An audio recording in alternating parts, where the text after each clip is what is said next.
So today we are joined by business journalist Afshan Subohi to discuss the expectations and challenges surrounding Pakistan's upcoming budget 2025-2026.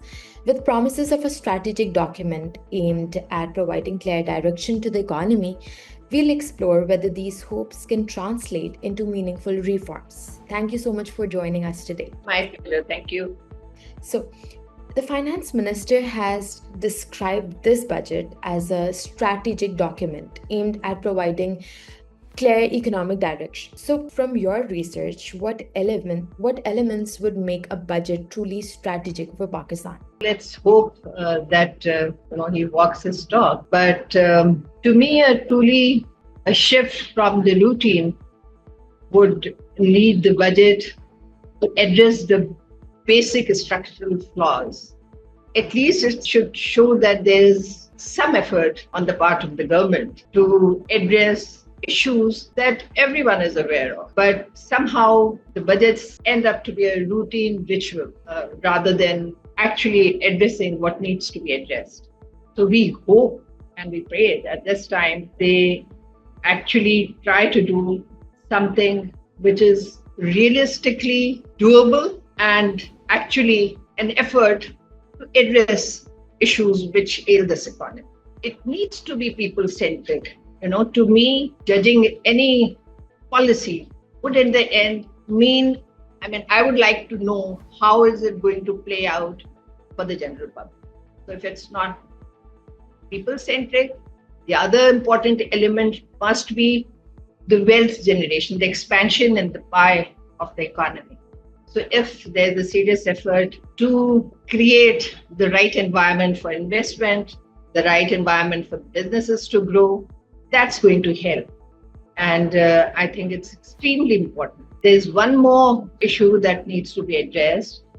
Whenever they talk about public, they always talk about the welfare schemes. Welfare schemes are fine, but I think that people should get proper economic opportunities to earn their livelihood in dignity. Hand-me-downs or handouts, it's not going to solve anything, in the long run. That's very, very important. So, ma'am, I read your write-up and you had mentioned the widespread skepticism among industry leaders about the government's promises. So, what are the main reasons behind this doubt and how might the government convince businesses that it means serious reform? I think the biggest issue that businessmen, every time you talk to business leaders, they mention is they don't see the consistency in policies. There's a whole list of issues that they raise from all different forums of theirs. But one thing that they keep on mentioning is the inconsistency in policies. So it's extremely important that policies are consistent and they need to make an attempt. The government needs to make an attempt to address the trust deficit that's there.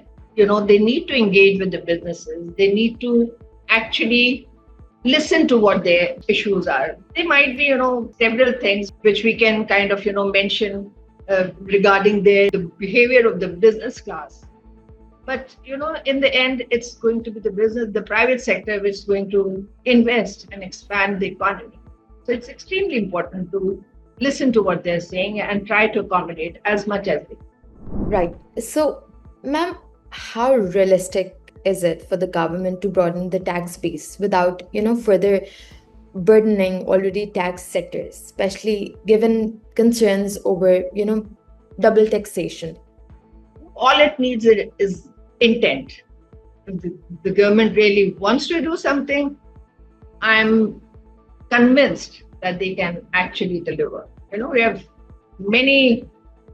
seen many challenges, and wherever government gets serious and wants to do something, they actually are capable of delivering. I think the issue is with the intent itself. The political compulsions, there are other things. I think the economy or the economic policy should be neutral. They need to get the facts the way they are, and then only they can make the right decision to intervene. As far as broadening the tax base is concerned, everybody knows there are this segments and sectors which are undertaxed. We know that agricultural income tax legislation has been enacted in all the 4 provinces. The government can actually try to implement that. That would make a lot of difference. It's a big percentage of our economy, and so far it has basically been untaxed. It wouldn't be right to say that it's undertaxed. It's almost untaxed.